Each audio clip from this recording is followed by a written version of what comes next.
Allez clap, bonsoir à tous. On est le dimanche 31 mai et ce point marché n'est en aucun cas un conseil d'investissement financier.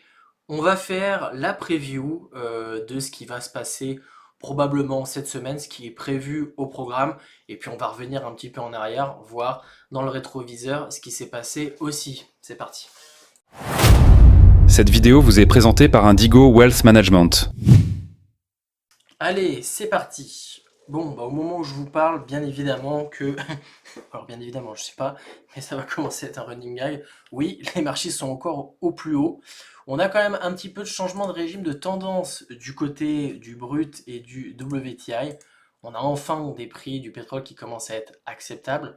Néanmoins, alors personnellement, hein, après voilà, je suis pas analyste pétrole et tout, etc. Mais ce qui avait été un peu accommodant, et c'était plutôt le mois dernier, c'était ce que disait le patron de Shell et le patron de Total sur le risque, on va dire, de pénurie. Donc ça, c'était plutôt le...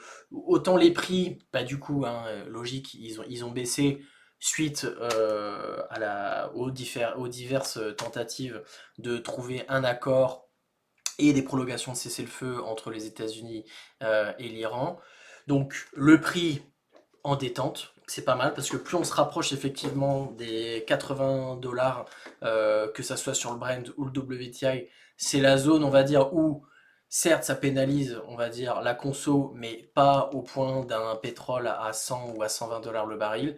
Et derrière, il y a moins de perspectives, on va dire, inflationnistes. Et donc, on va dire, le meilleur du moins bien. Voilà, si je puis me permettre.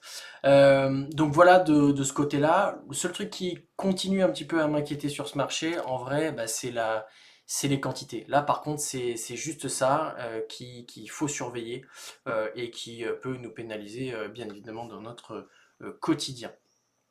Donc voilà, de ce côté-là, je voulais voir un petit peu le VIX. Bon, voilà, niveau écrasement de la volatilité, ok. Donc plus personne veut prendre de risques, tout va bien, voilà. Et puis je vous prends un indice européen, on va voir. Non, ça c'est le MSCI World, pardon. Voilà, c'était celui-ci.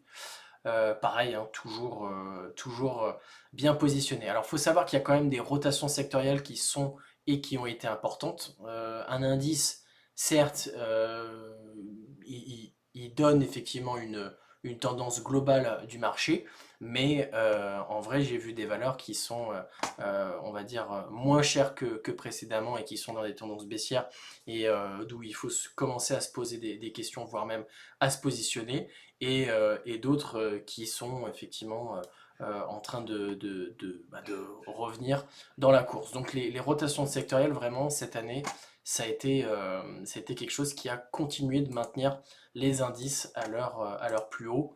Et après, bon, bien sûr, je ne parle pas que pour les marchés européens.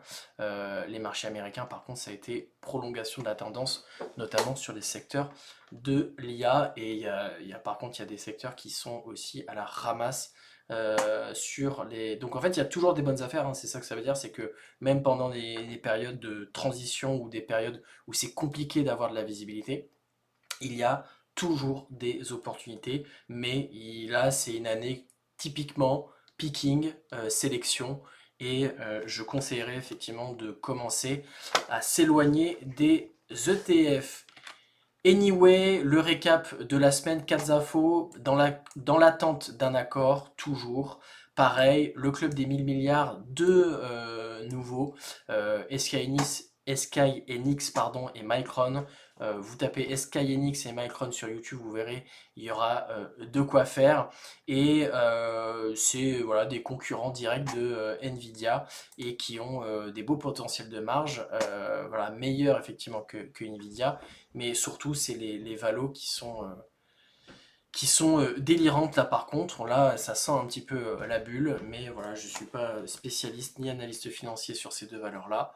Je crois que sur l'une des deux valeurs, de ce que j'ai entendu, il y a un analyste qui a carrément revu complètement sa méthodologie de valorisation et il a augmenté l'objectif de cours, et puis tout de suite après les investisseurs se sont rués sans trop, on va dire, de justification. Donc Toujours pareil, hein, est-ce qu'on est dans une bulle? Est-ce que oui, est-ce qu'on est dans une bulle et comment se positionner vis-à-vis de ça?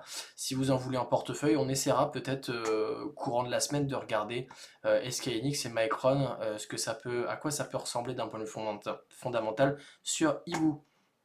30 000 points sur le Nasdaq, voilà, un président affaibli, un chef de parti renforcé. Bon, ben, c'est selon The Economist, Donald Trump est actuellement le président le plus impopulaire depuis 2009. On a Macron aussi, hein, qui est plutôt pas mal niveau impopularité, mais anyway, on peut comprendre. On peut comprendre 3 ou 4 tentatives d'assassinat, je sais même pas au moment où je vous parle. Sa base électorale qui commence à en avoir marre.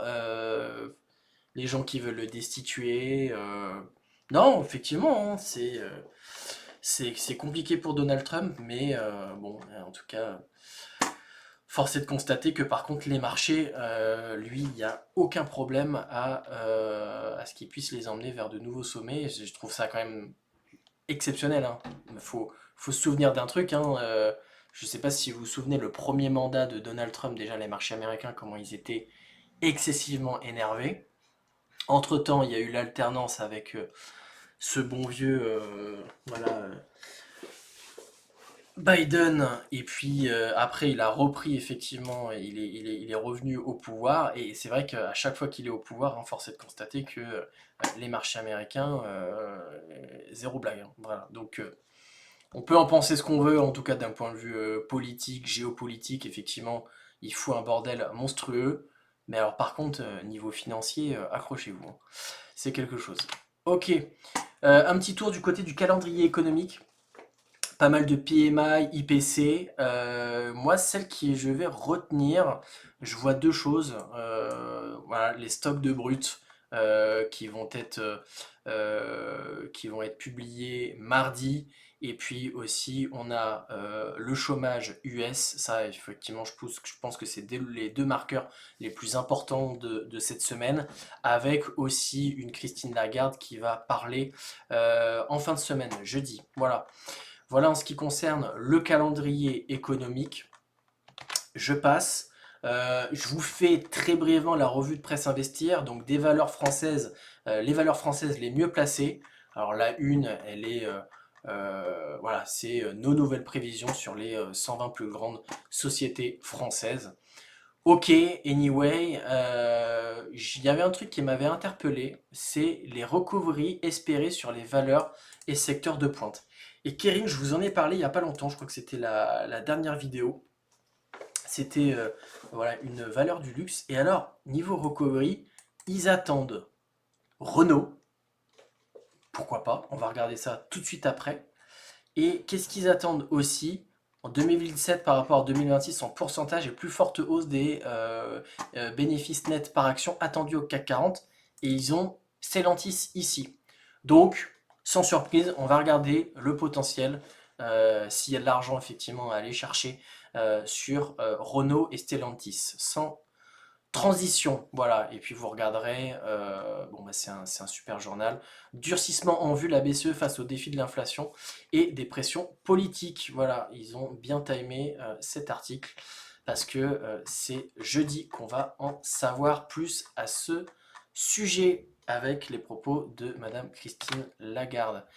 Sell in May, go away, donc ça c'est la une un petit peu zone bourse. Il faut savoir que statistiquement parlant, les mois de mai sont mauvais. Alors après, je ne suis pas allé chercher effectivement tous les mois de mai depuis 1979, mais en tout cas, c'est pas qu'une rumeur. Oui, les mois de mai sont moins bons. Et là, est-ce que ça serait pas justement l'exception qui confirme la règle? Et ben en final, le mois de mai a été plutôt bon. Donc on va dire très intéressant de le voir sous cet angle-là. Les marchés n'ont pas été vendus durant ce mois de mai 2026. Et puis le récap de la semaine, je vous l'ai fait à l'instant. Voilà, on va regarder du coup. Alors Stellantis, pour moi, il y a toujours le sujet Stellantis versus Renault. Parce que, alors c'était un petit peu plus ce qui se disait avant.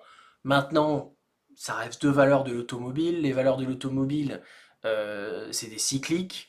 C'est pas vraiment des valeurs de croissance. et c'est pour ça qu'il y a beaucoup de pubs à la télé pour que tu changes ta bagnole, bah, c'est parce qu'effectivement, objectivement, c'est dur de vendre des bagnoles, les marges sont faibles. C'est une cata. Il faut savoir qu'une voiture, c'est une catastrophe, que ça soit pour ton patrimoine, que ça soit en bourse, que ça soit même, je suis pas écologique, mais quand même pour la planète, une bagnole, en fait, c'est une catastrophe. Et donc, il y avait, alors à l'époque, c'était toujours le, euh, le Peugeot contre Renault. Voilà, Peugeot c'est le mauvais élève, et puis Renault c'est le bon élève. Donc là, on a maintenant le Stellantis versus Renault. Et il y a très souvent des fonds d'investissement, des fonds d'arbitrage. Ce qu'ils font, ils vont aller chercher une prime de risque, ou ils vont aller chercher une prime de surperformance de l'une par rapport à l'autre. Donc très souvent, le pair trade, ça s'appelle, c'est le pair trade Renault tout Peugeot. Et à l'époque, ils faisaient ça, ils achetaient effectivement Renault, donc ils achètent le bon élève, et ils vendent à découvert le mauvais élève. Alors du coup, vous allez me dire, mais qu'est-ce que ça fait? Bah en fait, c'est deux valeurs qui sont corrélées, on va dire, très fortement.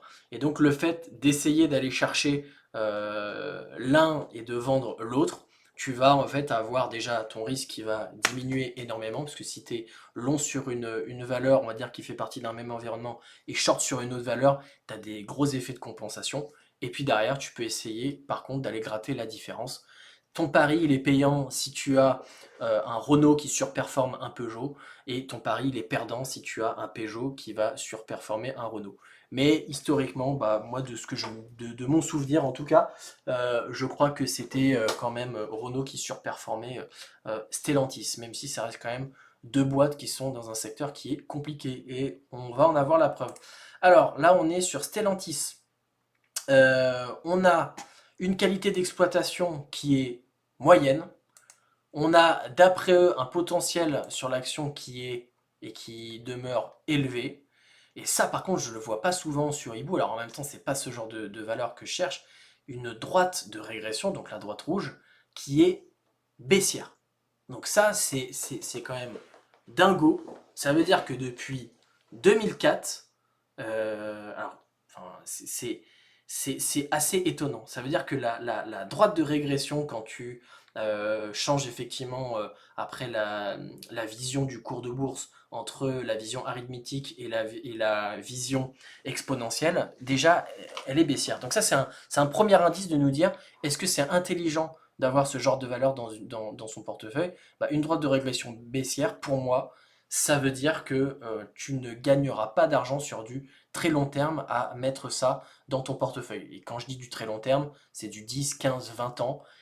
En tout cas, quand je vois ça, à heure d'aujourd'hui, j'ai pas envie d'y mettre un copec. Donc ça, c'était le premier point. Deuxième point, les performances passées, et c'est ce qu'on a vu, eh ben, c'est un moins 5,6 de rendement annualisé, enfin voilà, de performance, on va dire, annualisée, avec une volatilité élevée. Donc traduction, tu gagnes pas d'argent, et en plus tu as le yo-yo, tu as de la volatilité. Donc ça, c'est plutôt une entreprise qui doit être bien pour faire du trading, donc sur du très court terme, des UT très, voilà, peut-être tu vas chercher le titre sur 6 mois, 1 an, 2 ans, grand max, mais sur le long terme en tout cas, euh, contre-performance plus volatilité, cata pour un investisseur. Pour un trader spécialisé du secteur qui a envie voilà, d'acheter ou de vendre à découvert à certains moments, plutôt intelligent. Voilà. Mais en tout cas pour un investisseur, voilà, pour moi ou pour ton grand-père qui lit le journal Investir, ça ne vaut vraiment pas le coup, ça va pas m'intéresser. La distance à l'écart type, légèrement surcoté, mais c'est surtout légèrement en tendance baissière, enfin avec en plus, tu es à un écart type de ta droite de régression, et tu as une droite de régression qui est baissière, sur une tendance baissière. Donc ça, je trouve ça fou. Le potentiel moyen annuel à 5 ans est à 1,8, donc c'est vraiment nul, nul, nul, nul. C'est un livret A, le bordel, c'est vraiment de la merde. Et on a un potentiel annuel moyen à 10 ans qui est à moins 1,9. Donc ils estiment que statistiquement, si tu investis sur cette boîte pendant 10 ans, tu vas avoir un rendement, tu vas faire moins 2, et en plus tu vas te prendre l'inflation dans la gueule, et tu vas faire moins 2 en rythme annualisé pendant 10 ans d'affilée. Donc c'est un, je pense, alors encore une fois, hein, cette vidéo n'engage que ceux qui y croient, je vous fais pas de promesses, et cette vidéo n'est en aucun cas un conseil d'investissement financier, mais néanmoins, si ça ressemble à de la merde, si ça a la couleur de la merde, et si ça sent la merde, c'est que c'est probablement de la merde. Donc effectivement, Stellantis en bourse, sauf pour un trader chevronné qui aurait envie d'essayer voilà, de jouer effectivement une recovery à très court terme, mais en tout cas à long terme, c'est carrément éclaté au sol. Marge nette, moins 14. Donc ça, c'est pas mal, ça c'est très bien. Voilà, tu perds de l'argent tous les ans, il n'y a pas d'actif. Il n'y a pas d'actif, hein, tu es à 0,37, voilà, le cours divisé par l'actif net, donc autant te dire, ton bilan, il va reposer sur rien du tout. Donc si tu vends pas de bagnole, bah, tu peux te consoler avec rien du tout. Tu peux te consoler avec quoi? Avec du rendement à 8,75. Alors c'est pas parce que vous avez un rendement à 8,75 sur une valeur que vous allez gagner de l'argent. Traduction, si tu as un rendement à 8,75 en mars 24 et que ton cours de bourse, il a perdu, j'en sais rien, il a perdu, admettons, 20%. C'est pas vrai hein, ce que je vais dire mathématiquement parlant, mais je vais pas vous faire un cours maths sup, maths p, voilà, et ni parce que j'ai pas le niveau et j'ai ni l'envie, mais on va faire le raccourci. Si tu perds, voilà, moins 20 sur ta valeur et que tu as quand même un rendement de 8,75, le rendement, c'est juste le fait de mesurer, on va dire, ce qu'ils vont te redonner. Alors voilà, le rendement d'une action, c'est le rapport entre le dividende annuel versé par action et le cours actuel. Donc en fait, c'est que même si tu as un rendement qui est élevé, mais que tu as un cours actuel qui baisse, et ben, en fait, c'est mécanique. C'est-à-dire que ton rendement, il va mécaniquement augmenter plus ton niveau de cours baisse. Donc tu peux très... Il y avait des années où je suppose pardon, le rendement, donc on va dire ton dividende. Ton div, il était peut-être à 5%, et bah, si ton cours il baisse, bah, en fait ton rendement il s'apprécie. C'est un peu la même logique qu'une obligation. Voilà, c'est ce que tu vas perdre, on va dire, sur le cours de bourse. Eux, en tout cas les actionnaires, pour te draguer, hein, pour que tu continues à rester acheteur sur la valeur, eh bien ils vont te donner des dividendes. Donc moi je me souviens, alors quand j'étais à Bordeaux ou à Paris, des fois j'allais à des publications de résultats, hein, voilà, au moment où il y avait les actionnaires qui se réunissaient, tout ça. Et les actionnaires des valeurs françaises, déjà, c'est un sketch, hein, c'est beaucoup de personnes âgées qui ont c'est vraiment le 70 plus. Je me sentais très seul et j'avais une vingtaine d'années à l'époque et je voyais ça. Ils ne venaient que pour le buffet. Ils venaient que pour bouffer les petits fours. Et puis il y avait deux, trois entreprises qui présentaient effectivement leur publication. Et en fait, très souvent, les événements comme ça qui sont bondés de monde, c'est très souvent pour des valeurs de dividendes. Et donc, ça m'étonnerait pas que l'actionnariat Stellantis, l'âge moyen de l'actionnariat de Stellantis ou de l'actionnariat total, ça soit effectivement des trucs du 65 plus. Donc, voilà de ce côté-là. Et pour moi, c'est vraiment non seulement une valeur de grand-père, mais en plus une valeur qui est complètement nulle, qui est rincée, qui a pas de potentiel et qui perd de l'argent. Et je vous parle, je n'ai même pas envie de parler des histoires voilà, de toutes les casseroles qu'ils ont eues, le Dieselgate, qu'est-ce qu'ils ont eu d'autre avec les moteurs là? Mince, j'ai loupé le nom du moteur, pourtant pas mal de gens qui m'ont embêté à chaque fois avec ce moteur. Le moteur de Peugeot, c'est je sais plus, vous me direz ça en commentaire. Mais en tout cas, le moteur, une cata. On va du côté du bon élève. Le bon élève, c'est un peu mieux, mais ça reste pas ouf quand même. Une droite de régression qui est quand même sur une pente descendante. On est à moins un petit peu autour de moins 1 d'écart type. Tu as une qualité d'exploitation qui est pas bonne, un potentiel de l'action qui est, et on va voir ce qu'il est, parce que effectivement, si on regarde le potentiel de l'action, voilà, voilà.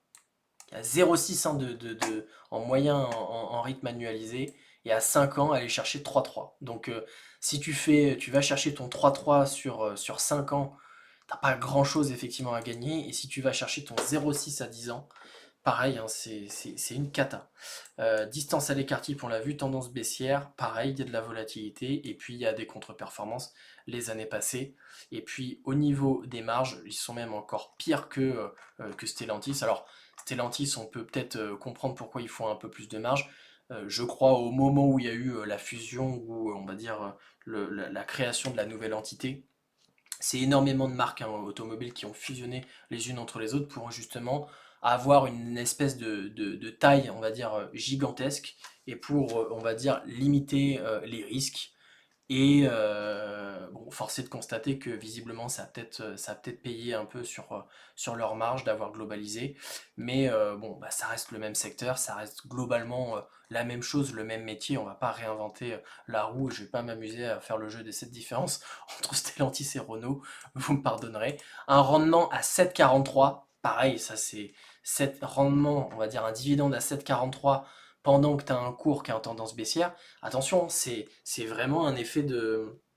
Il y a un effet de dépréciation de la valeur, il y a un effet trompe-l'œil, hein. Les gens qui courent après le dividende en bourse, très souvent, ils se font flageller. Alors, et j'aurais pu vous montrer ça, je crois qu'il y avait l'article du coup dans Investir qui disait que, alors il recommandait à l'achat, je vais vous montrer ça, il recommandait à l'achat d'aller, voilà, une protection contre l'inflation, l'ETF de la semaine, c'est un ETF Stocks Europe Sélection Dividende.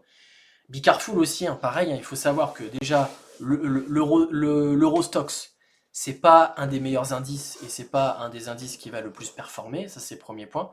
Deuxième point, tu vas te rajouter, on va dire, une complication en allant chercher que des entreprises qui distribuent du dividende. Tu vas du coup tomber typiquement sur, bah, il sera probablement du Stellantis et, et du Renault dans ce fond, dans ce ETF-là.